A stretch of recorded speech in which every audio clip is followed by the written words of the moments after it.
Hi, I am Dr. Felice Gersh. I am your integrative OBGYN physician, and today I'm going to talk about a topic that has been widely questioned. What is the purpose of giving progesterone? And what is progesterone, and how does it differ from some of the other chemicals that are called progestins or progestogens? And is there a role for giving progesterone in women in the menopause? And what about if you had a hysterectomy? So first of all, what is progesterone's role in a reproductive aged woman? This is really important because once you are on my page, which is the healthiest women are the women in their early 20s, when fertility is high, when hormones are wonderfully produced, assuming you're having your natural hormones produced. And overall, that's when women have the best cardiovascular health, brain health, skin health. All the different organ systems are optimally functioning for the purpose of reproductive success and overall health status. So if we look at a normal menstrual cycle, if we start with that, we see that progesterone is produced in the second half of the menstrual cycle following ovulation. It's not produced all month long.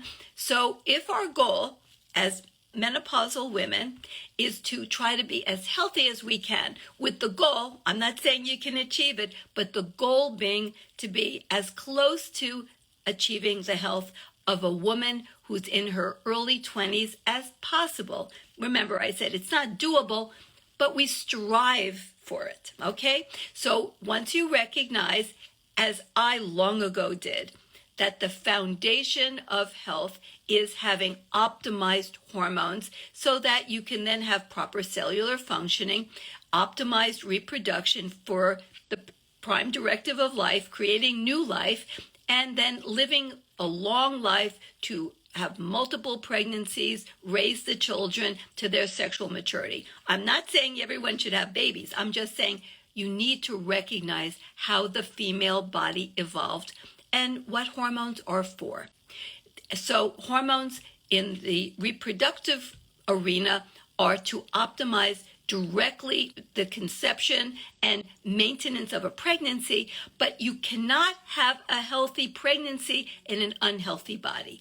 And the hormones coming from the ovary, estradiol and progesterone, are not just about making babies or having menstrual cycles, but supporting every organ system. So, I've talked a lot about how estradiol, the estrogen from the ovary, has receptors and incredibly important functions in every organ system. Well, so too does progesterone. But let's get back to the menstrual cycle. I mentioned that after ovulation, progesterone is produced, and it starts low, it rises, it stays sort of plateaued, and then if you're not pregnant, it comes down. We're not going to talk about pregnancy in this particular episode. We'll talk about that another day. So progesterone goes up and then it goes down.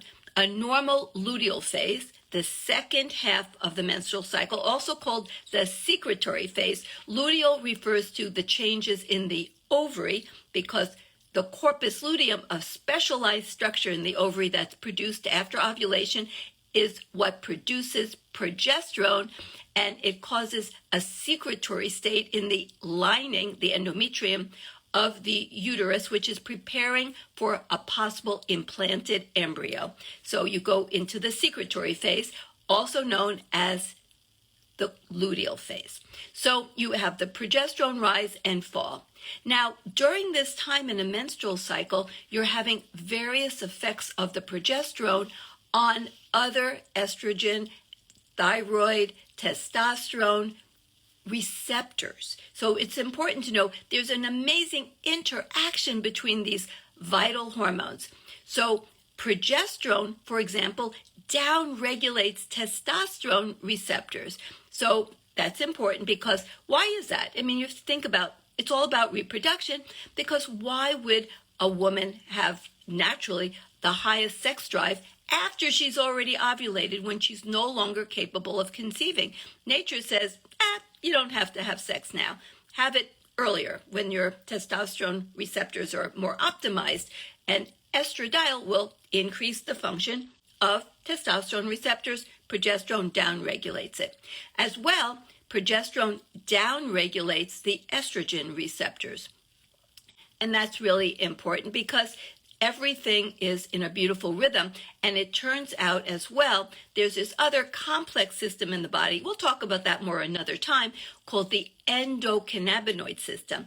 These are lipid signaling agents that are derived from omega-6 fatty acids. And it turns out there's a tremendous interplay between estradiol, progesterone, and these incredibly important endocannabinoids. By the way, we'll talk about it more another time, but it's the endocannabinoid receptors that cannabis actually binds to, like hemp, CBD, THC. They bind to our own endogenous, our own man-made human-derived receptors. And these receptors are all over the body. They're very important for reproduction. They're also in the brain. So it's important to know that, and we'll talk about it in more depth another time, that the rise of progesterone downregulates the endocannabinoid receptors and production. It's a beautiful rhythm, up and down, and that is important. Progesterone is doing all kinds of amazing things. In addition, progesterone, when it peaks, it's turning on tumor suppressor genes. It's about gene expression. So nature makes it so that when you have a normal, beautiful cycle, our own hormones will actually protect us from cancer. We don't give ourselves cancer with beautiful, balanced hormones. We actually protect against cancer. So what about in the menopause? Now we know a little bit about during the menstrual cycle. Well, after menopause, you don't have a menstrual cycle. Now in the perimenopause, what I like to do is try to match the hormones I give to the woman's natural menstrual cycle as best I can. And if her cycles are irregular, we try to create regular cycles by giving cyclic progesterone for 2 weeks every cycle, along with the continuous estradiol. But what about in menopause, where there is no cycle? Well, for reasons that are obscure to me, not really, I kind of get why, but they're bad reasons. I'm just being honest. They're bad reasons why they give progesterone every single day. That is not physiologic. If you think that you or your doctor is smarter than nature, think again. We have tried that with food. We created artificial manufactured food. It is not better than beautiful organic food from Earth. Okay? So let's not try to create a completely alternate reality, alternate universe of hormones for women. Our genes, our cells, everything is designed a certain way to have hormones with a certain beautiful rhythm. And that's what we want to mimic as close as we can in the menopausal years. We want to try to create the environment for every cell in the body to be as close as the environment as a cell would have when you're the healthiest in your early 20s. And that is a beautiful rhythm of hormones. Remember, we are rhythmic creatures. We have circadian rhythms, seasonal rhythms. We have intracrine rhythms. We have lunar rhythm, the beautiful rhythm of the menstrual cycle. And all these rhythms keep us optimally healthy when we live with our rhythms. We know if you eat at the wrong time, sleep at the wrong time, do things at the wrong time of the day, you're not going to be optimally healthy. You live like a life of jet lag, which is what women in menopause do if you don't give them hormones properly. So back to progesterone. Progesterone should be given in a cyclic manner to up and down regulate the receptors of the other hormones, to turn on and off gene expression. And we need it. We need it in the proper amount at the proper time. In addition, and this is another very important thing, why do you have to be optimally healthy in menopause? You need to have cyclic progesterone because you need to have an optimal amount of estradiol. It's not the lowest level that they talked about after that unfortunate, that's a tame word for it, the Women's Health Initiative. Oh my gosh, I lived through it. I'm going to talk about my history because I'm one of only 20% of practicing doctors today who actually were practicing at the time of the Women's Health Initiative, and it was horrible. I had to try to work so hard to educate my patients about the reality and the benefits of hormones because that was all being trounced by the Women's Health Initiative results that were so misapplied.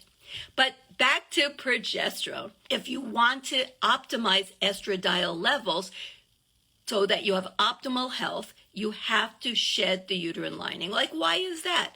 Because when you have optimal estradiol levels, and in order to achieve the optimal state of health as best we can, we need to have growth factors. Now, what are growth factors? Well, in the brain, there are things like nerve growth factor, brain-derived neurotrophic factor. We have VEGF, vascular endothelial growth factor, that helps create new blood vessels so that you can heal, so that you can create proper blood supply. You need growth factors for repairing, for rejuvenating, for replacing all the different cells in the body.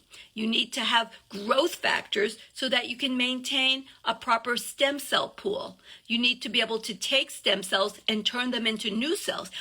All of that requires growth factors. Now, when you give optimal amounts of estradiol, you are going to create these amazing growth factors so that you can nourish and maintain proper neurons in your brain. You want to grow bone and maintain bone, proper remodeling of bone. You want to grow beautiful new skin so you have young looking skin, healthy skin, a proper skin barrier. You want to keep the gut lining cells healthy. All of this requires growth factors. Well, when you have proper estradiol levels and you're promoting the production of proper growth factors, controlled growth factors, not uncontrolled like in a cancer. This is the healthy, proper production of growth factors for maintenance, repair, rejuvenation of all the tissues of the body. What do you do in the uterus? Well, you cannot put up a sign at the uterine arteries and say, hormones, please don't enter the uterus. No, we cannot do that. Those growth factors are going to start to take effect because the hormones are going to come into the blood supply of the uterus. And that will involve growth factors being produced in the uterine lining, creating what we call proliferation, growth. So the first half of the menstrual cycle is called the proliferative phase. The uterine lining is growing. Well, here's the thing. If you grow it, you must shed it. You can't have the uterine lining growing endlessly. It's going to become unstable. It'll just fall out. You'll have random bleeding.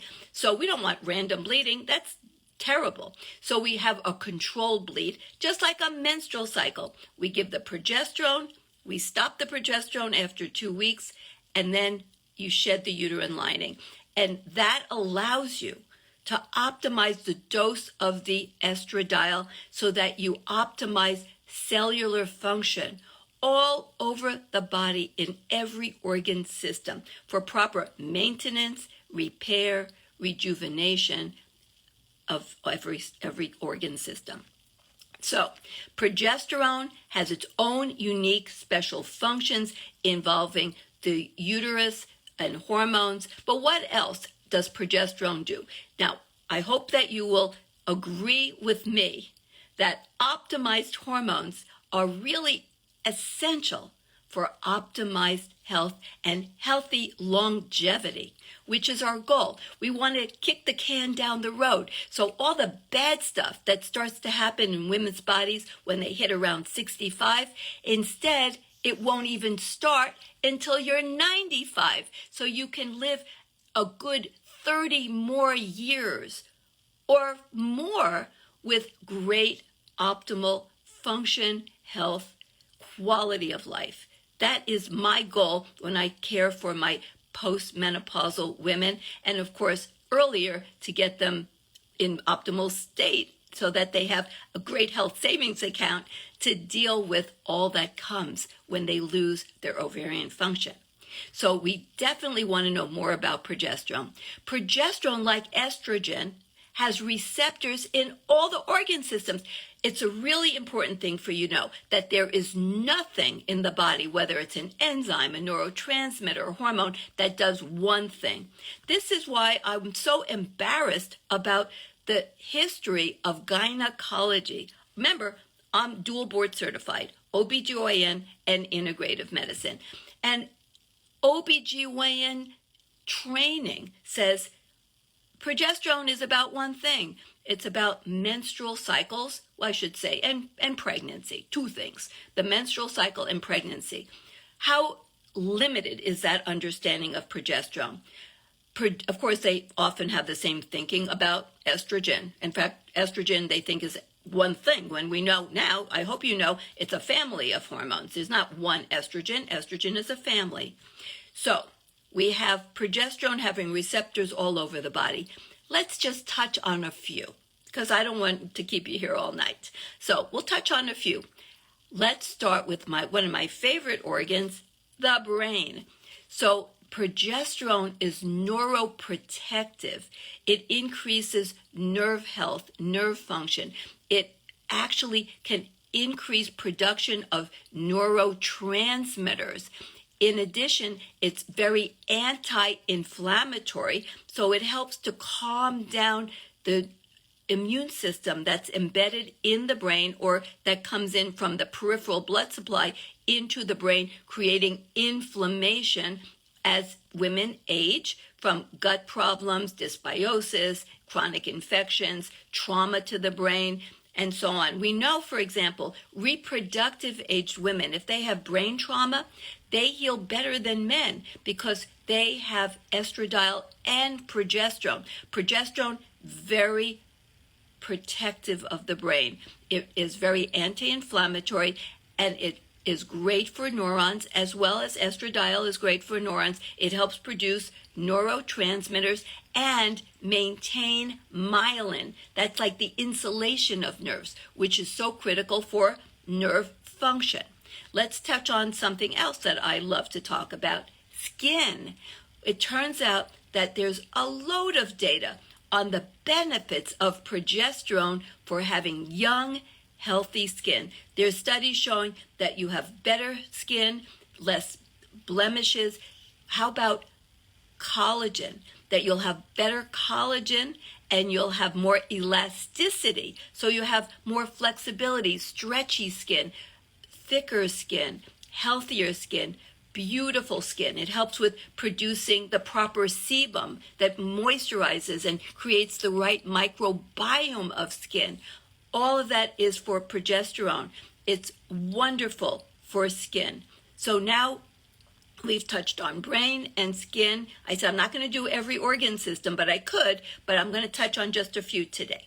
How about bones? Well, it turns out there's a beautiful synergy for bone health when you combine estradiol with progesterone, that it helps to improve bone health, particularly the slower bone accumulation that maintains healthy bone for a lifetime. So progesterone is really important for bone. Now I'm going to touch on one more organ system, and then we'll deal more later.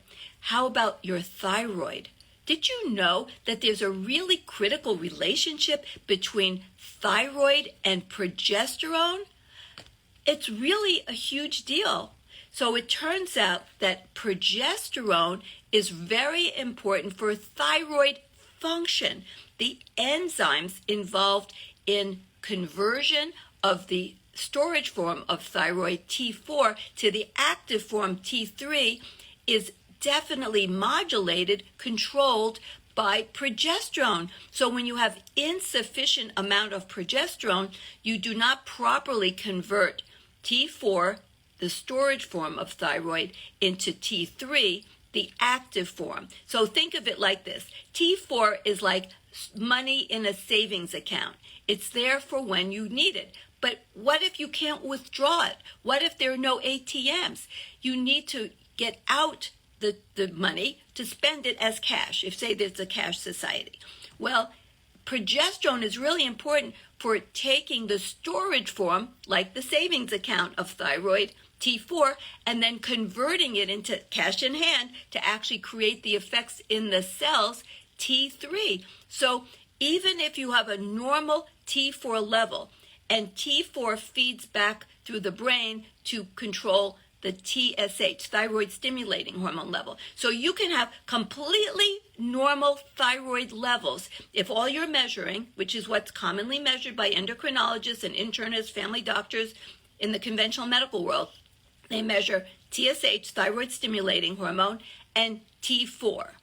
And that's it. Sometimes they don't even measure free T4. But those can be totally normal, and yet you feel and act and are hypothyroid. Because if you don't have enough progesterone, like menopausal women will naturally not make any progesterone from their ovaries. Their ovaries are done with that. You need eggs. They don't have any more eggs.